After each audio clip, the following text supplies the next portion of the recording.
Hi, my name is Alina. I am 25 years old. I live in a small town. This is my story. It is not a happy story. But it is real. And it is mine. When I was 19 years old, my life changed forever. One day, my mother came to me. She was holding tea in her hands. She sat next to me on the old couch. She smiled and said, "Alina, we have found a good man for you. He is rich. He has a business. He wants to marry you." I was shocked. I said, "I don't want to get married now. I want to study. I want to work." My father entered the room. His face was serious. He said, "This is not a choice. You will marry him. It is decided." I cried that night. My sister hugged me and said, "Be strong. You can handle it." 1 month later, I wore a white dress. People danced and smiled. But my heart was empty. I married Reza. He was 10 years older than me.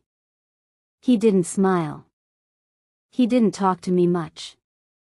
He just looked at me like I was a thing he bought. At first, he was quiet. He came home late. He ate alone. He didn't ask about me. He never asked if I was happy. One time I asked, "Can I visit my parents?" He said, "No. Stay here.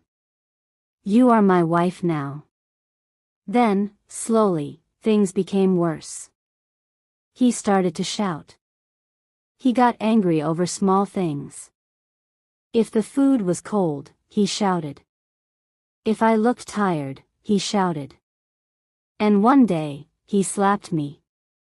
I couldn't believe it. I touched my face. It burned. My heart broke. I called my mother. She said, "Don't make problems. Be patient. It will get better." But it didn't get better. He hit me again. And again. I learned to stay quiet. I learned to move fast. I learned how to hide my tears. After 1 year, I got pregnant. I was scared but also a little happy. I thought, maybe he will change. Maybe he will love our baby. For the first few weeks, I was careful. I ate healthy food. I walked slowly. I talked to the baby inside me. I said, "I will protect you. I promise." One night, Reza came home angry. He had lost money in business. He threw his keys. He pushed the table. I said, "Please, calm down." He shouted, "This is your fault. You are bad luck." And then he hit me. He hit my back, my stomach. I fell. I cried. Blood came. I went to the hospital. I couldn't feel my baby.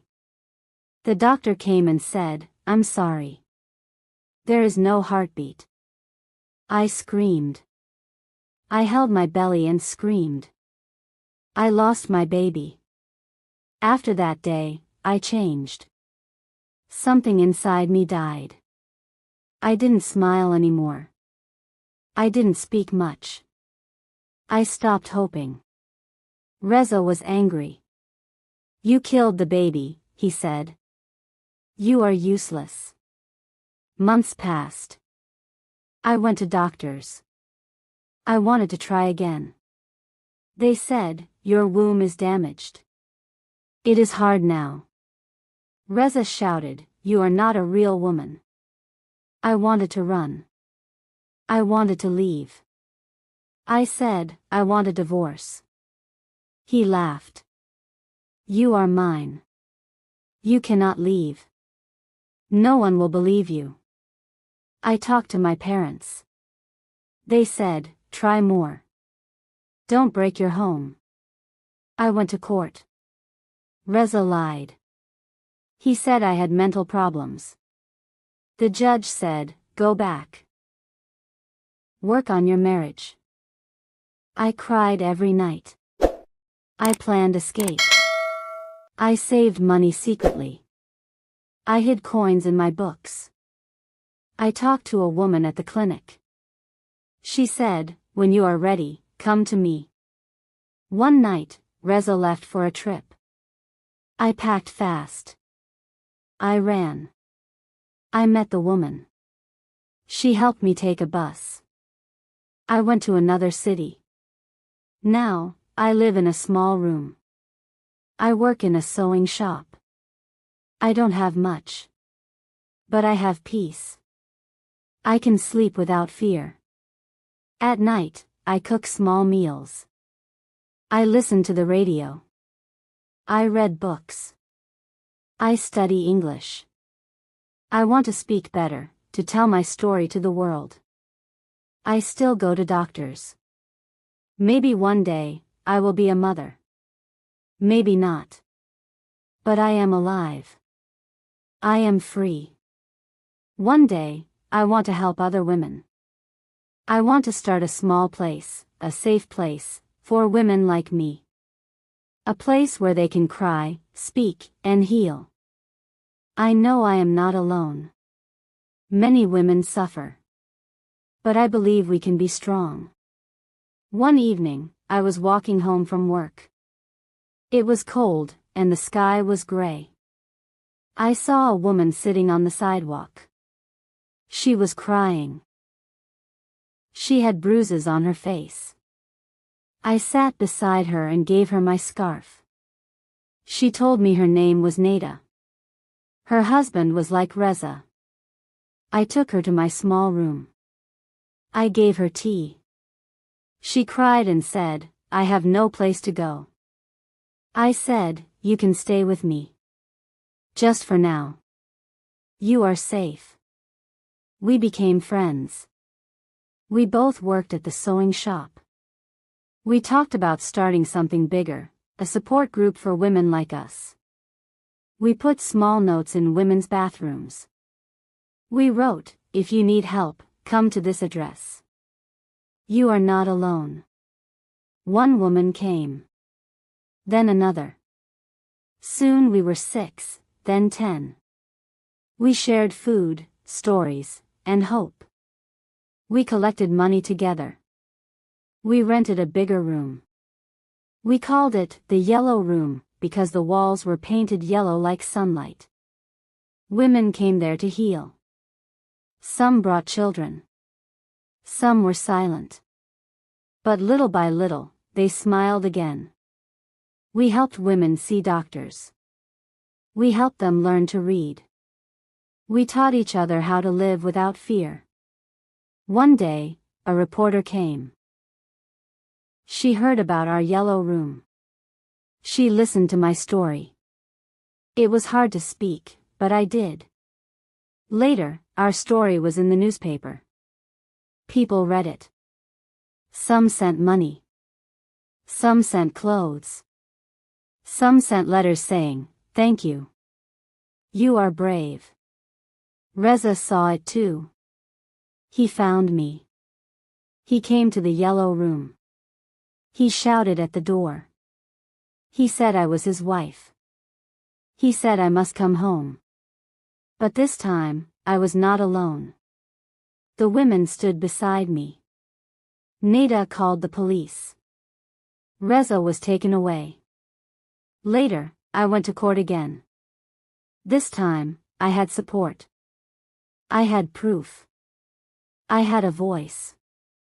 I got the divorce. Months passed. The yellow room grew. We painted the walls again. We added more chairs, more shelves. We started classes. Sewing. Reading. Cooking. Some women made beautiful clothes. We sold them in markets. One day, I received an email. It was from a women's organization in the city. They wanted to give us a grant. We were happy. We could help more people. We started visiting villages. We spoke to women. We listened. Some cried. Some hugged us. Many joined us. I also went to therapy. I spoke about my past. I cried a lot. But every tear was a step forward. Then, something new happened. A man came to fix the yellow room's windows. His name was Amir. He was quiet, polite. He listened. He helped the children play. He came back again. And again. One day, he brought books for the women. I was scared at first. I didn't trust men. But Amir was kind. He never asked questions. He never pushed. After 6 months, he asked, "Can I take you for coffee?" I said yes. We talked about life. About pain. About dreams. It was slow. It was gentle. It was new. Now, every morning, I open the door to the yellow room. I smell tea. I hear children laugh. I see women smiling. I remember who I was. And I thank the girl who ran away. I am Alina. I am strong. And my story goes on.